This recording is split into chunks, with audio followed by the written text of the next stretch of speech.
again on the keyboards. Go ahead. Please come.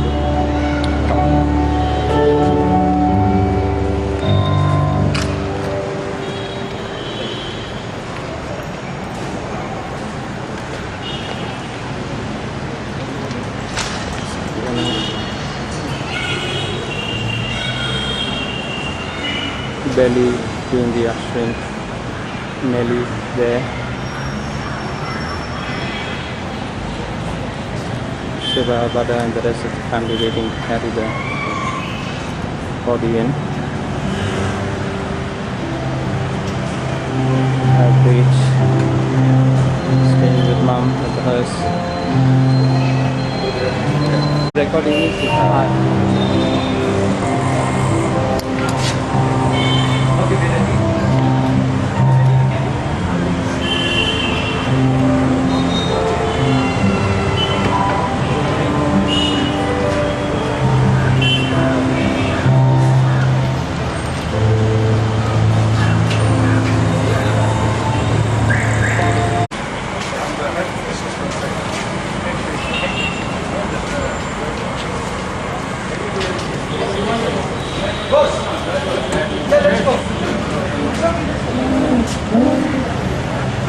Janaba, you're playing?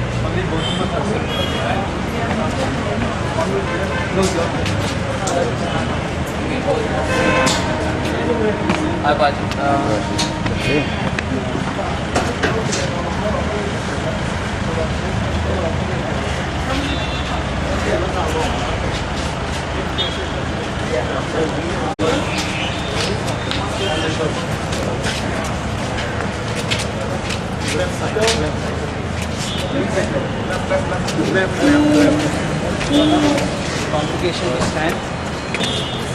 Yes,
section of the crowd.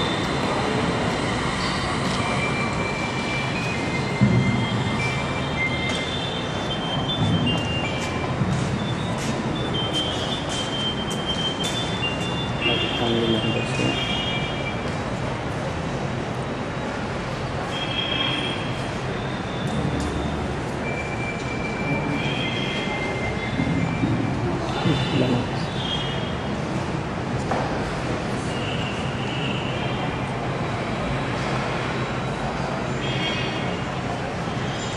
Family members, crowd.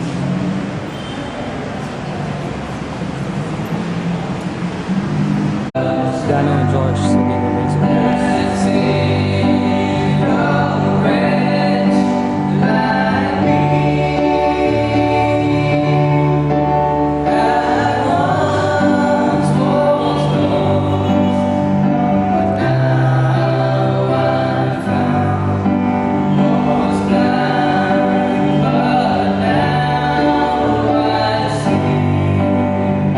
Dengchhingpuii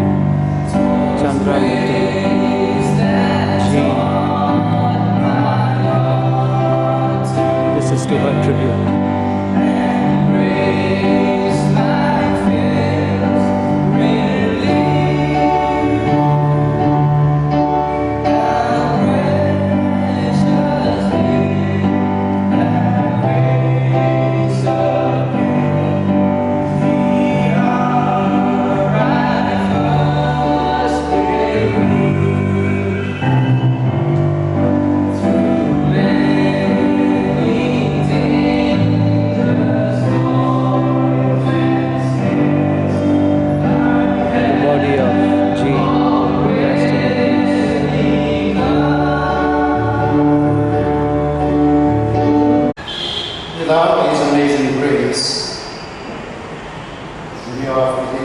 many of us believe that life is empty and death is painful and meaningless. It is because of His amazing grace that we have received from the living God that we have hope.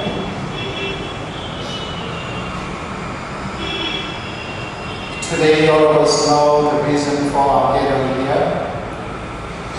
We are going to have a last respect given to Mrs. Dengchhingpuii, who have lived a full life here on earth, and all of you are welcome to this service. Now, all of you, I believe, have received this order of service to follow this to the best of our ability. After this offer of prayer, Corinthians chapter 15 verses 50 to 58, dedicated to our mother.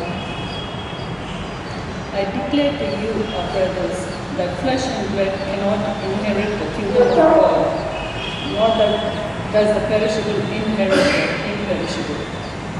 Listen, I tell you a mystery. We will not all sleep, but we will all be changed. In a flash, in the twinkling of an eye, at the last trumpet. For the trumpet will sound, the dead will be raised imperishable, and we will be changed. For the perishable must clothe itself with the imperishable, and the mortal with immortality. When the perishable has been clothed with the imperishable, and the mortal with immortality, then the saying that is written will come true. Death has been swallowed up in victory. Where, O death, is your victory? Where, O death, is your sting? The sting of death is sin, and the power of sin is the law. But thanks be to God, He gives us the victory through our Lord Jesus Christ. Therefore, my dear brothers, stand firm, let nothing move you. Always give yourselves fully to the work of the Lord, because you know that your labor in the Lord is not in vain.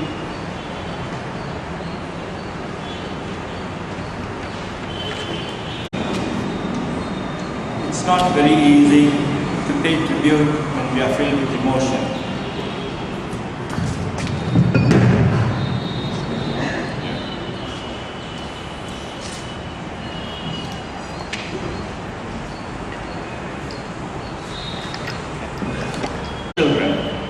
And their spouses, 13 grandchildren and 2 great-grandchildren. Going to the background, she came from a happy, humble Lusai family from Vivacorn in Aizawl Township. At the age of 25, just after the New Year Day, 1944, she gave birth to me. My father, at that time, was engaged in the last stages of the Second World War, and therefore he was not with us. She did go through a difficult, emotional period, and she has narrated this to all of us during her lifetime. She would talk about me, that I was born in Vivacorn with a Mizo male, Nimasila Vayamin, Karanghi was dark.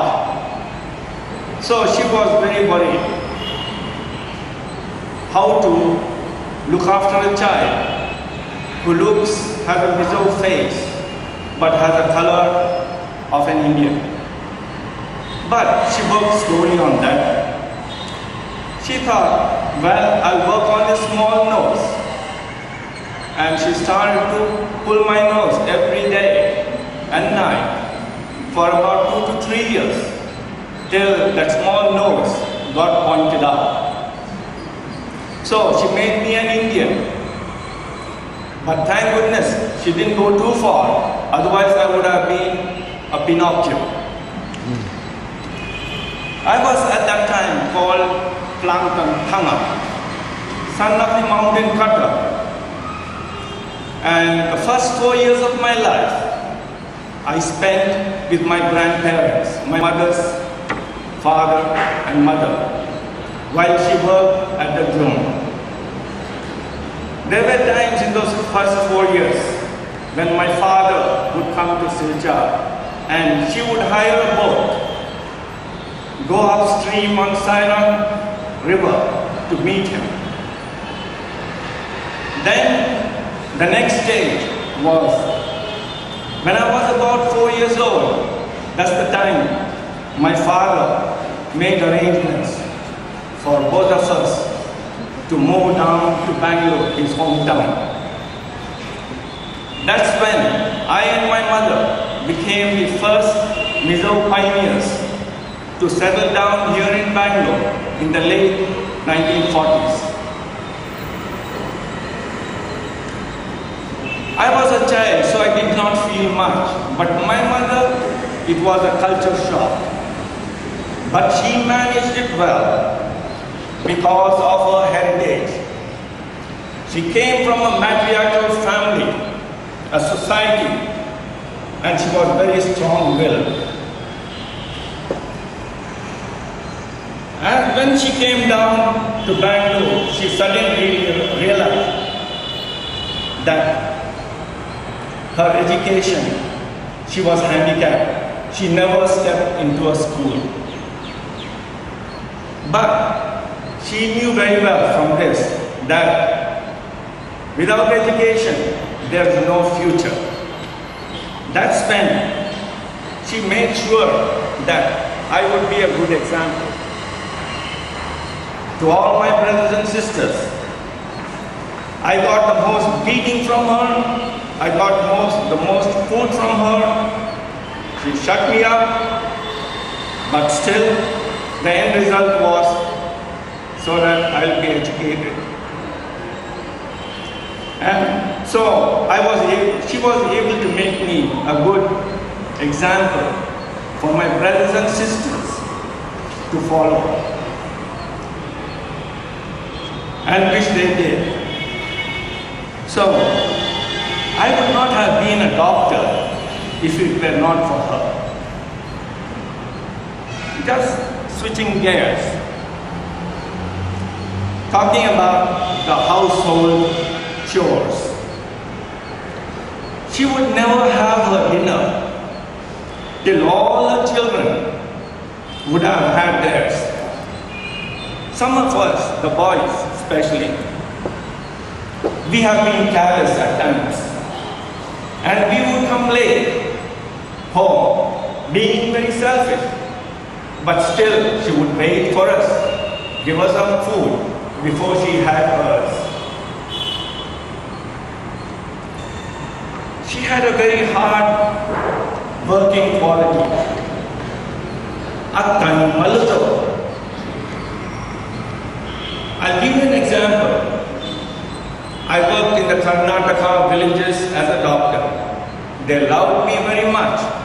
And when I left that place, they gave me a Danish Holstein cow and calf. I got that home, and then it went through 3 or 4 generations. And the money she collected from selling the milk, she made extensions to the house, and she also built upstairs to the house. So that's my great mother. Now, to end it all, we all have personal relationship with our parents and especially with our mothers. And there are times when I and my mother would have arguments. Suddenly I'll notice that something is missing in the house. Then she would tell me, well, I gave it to your brother, I gave it to your sister. That's the time I would question her. I would get a little bit upset about it. I would say, why don't you give me something like you have given to my other brother and sisters? And her answer was stereotype. Every time the same thing, she would put that answer in a form of a question. She would say, "Pathiani, ita engkim apeto je. Chuaya tam enge kapethai." That was her answer. Then I would think for a while. Then I would say to myself, "Ani tapchu," and I would feel at peace. And that is my mother, a great mother to me, to my brothers and sisters, and also to our spouses. What we are here today, what we are today ourselves in our professions, and what we do is all because of her. So may her soul rest in peace. Amen. I have a vague thought before I start my short speech. Kindly forgive me. Well, I'm standing before you at this very solemn occasion of bidding farewell to the physical body of our mother for some of us, our sister for some of us, our grandmother for some of us. I'm standing here, maybe many of you will know, as a representative of the Hriat family from the angle of my marriage to my wife, who is the first cousin to Dengchhingpuii who is here with us for the last time today. I came down to Karnataka in 1968 and I went to the districts for my postings. Then when I came to Bangalore, I think it was sometime in 69 or 70, I met her that his sister Rajeshwari was also used to be there. I'm mentioning this just to remind you and myself of how she was so particular about meeting the Mizo people who were here in Bangalore city as students of Hriat college. And I could make out that she was such a Mizo lady, wearing sari all the time anyway in outside Mizoram, leading a very difficult life of mixing with the people belonging to another society. That way, throughout the period that I have been knowing her, I have found her to be a true Mizo lady who will always not fail to give a cup of tea at least or food if that is mealtime to the people who come and visit her. I have never seen such an hospitable Mizo lady outside, never wanting anybody to leave the house when they came and visited her or her family without a bite also. Then, at the time, my wife and I had not married. So when we married and we became relatives, every time we came to Bangalore from districts where I used to work as criminal police, we used to come to the house, and invariably it would be always a barakana. Captain Mutu, her husband was such an enthusiastic and friendly person that he would never leave me without the best of food. And being in the army before and retired as honorary captain, he knew the value of promotion in uniform service. So whenever I get my promotion, seeing her husband will be so happy and cut chicken and buy mutton, fish and whatnot, and every time it used to be really a happy meeting that we used to have. And the way she has brought up our children is another thing which is worthy of emulation by all of us. because, as you have been told, she has raised 8 children. And being uneducated, she knew the value of education. And he went to the extent of beating up even Bora with her first son. Many times he used to tell me, that is in terms of encouraging and trying to help the children in whatever ways he could. And because of her hard work and dedication to the future of the children, every one of them have become so blessed that the children today are, we have seen the eldest son, Dr. F Hrangkhuma, who is today a psychiatrist working at North Carolina in the United States of America. And his wife is Dr. Amruta, sitting next to him here. And they have a son, Dr. Jagdish, whose wife is also a doctor. They are in Netherlands, with 2 kids. And the second son is Bharat Kumar Mutu, who is here. Will you please stand up and just turn your face back?